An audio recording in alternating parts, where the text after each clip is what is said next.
Atypical hemolytic uremic syndrome, or AHUS, is a life-threatening but very rare disease, and it commonly causes kidney failure requiring dialysis treatment. And it's a difficult disease to treat in the longer term because the outcomes with kidney transplantation are not very good either.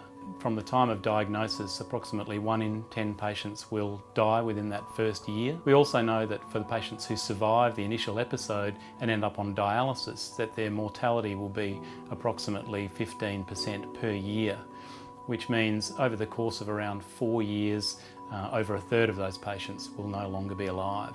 And that's worse than many forms of cancer these days. I went in for a routine gallbladder operation, and when I came out I just didn't get any better. I was having severe headaches, felt really sick, and I was sent to the emergency department that afternoon and ended up in the ICU with renal failure, and it just all cascaded from there. We didn't know what was happening. I was in and out of comas, I was in and out of hospital. I was flown from Rockhampton to Brisbane and placed in ICU on a dialysis machine, not knowing what was wrong with me. So AHUS is difficult to diagnose because, like many very rare diseases, a lot of doctors just don't have any experience with the disease, and it can be diagnosed as something else initially, or there can be confusion about which tests should be ordered. So unfortunately it's very rare for patients to present with AHUS with mild symptoms early on in the course of the disease. I just started to have like normal flu symptoms, like a cold. I had very puffy eyes at one point and puffy lips. Then I started vomiting up everything. In terms of symptoms for AHUS, it's very difficult because most patients are younger and present with a very late stage of the disease, that is usually with kidney failure.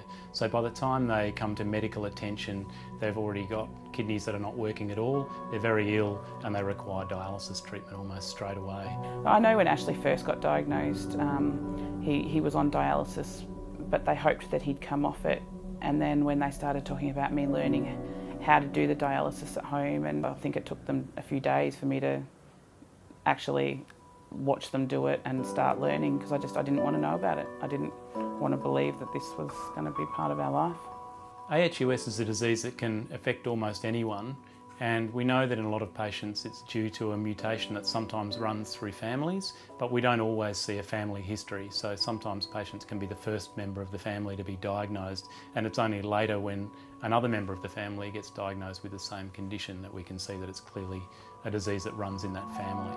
She was born perfect, so at 7 months old, when I learned that she now has a genetic disease that is fatal and that cannot be treated in any possible way, I was very devastated. So the things that cause a flare of the disease, such as pregnancy, for example, was one of the common ones, means that not infrequently it's young women that are affected by the disease. 6 weeks after giving birth to my little boy, who was premature, I didn't recover. I saw several doctors, knowing that something was wrong and no one would diagnose anything. Finally, I demanded a blood test, and that was the start of my horrible journey. The outcome of the IVF was no children for me, because it steamrolled into this AHUS. My kidneys were failing, my liver was failing, spent a week in a coma. They were telling my family to prepare for the worst.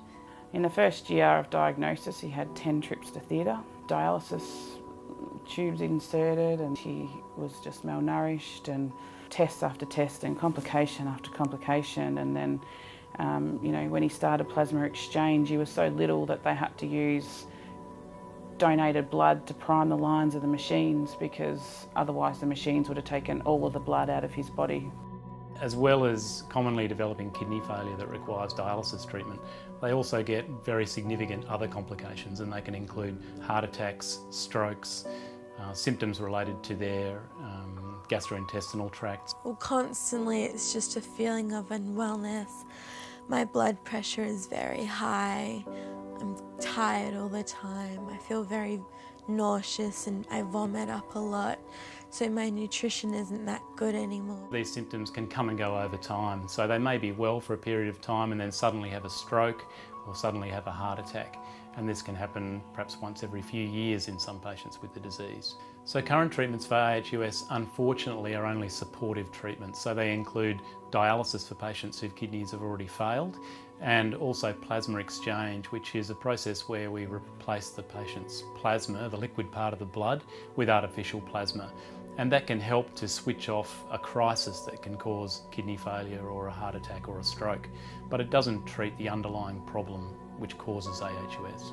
Soliris is the only treatment for AHUS which has been shown to be able to switch the disease off, if you like, and it's the only treatment shown to actually prevent patients from dying from AHUS.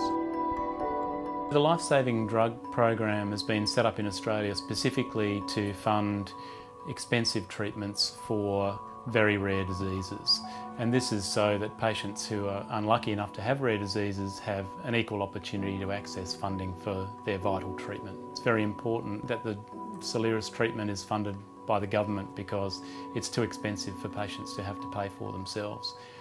And with rare diseases like AHUS, it's not the patient's fault that they've got the disease, they're just unlucky that they have a disease for which there's a very expensive treatment. How it makes me feel to know that I have Soliris in this country, that Soliris is available for PNH, that Soliris is on the Life Saving Drugs Program for something else and not for something that's called AHUS, is beyond angry. I don't even want to use the words. I am ashamed.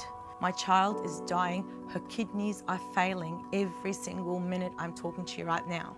The prognosis for me, as far as I'm aware, without Soliris is the next 40 years or however long I'm alive, doing dialysis every second night for the rest of my life. It means the illness can come back and attack me at any time. I've lost my kidney function. I have no function at all. I already have heart issues.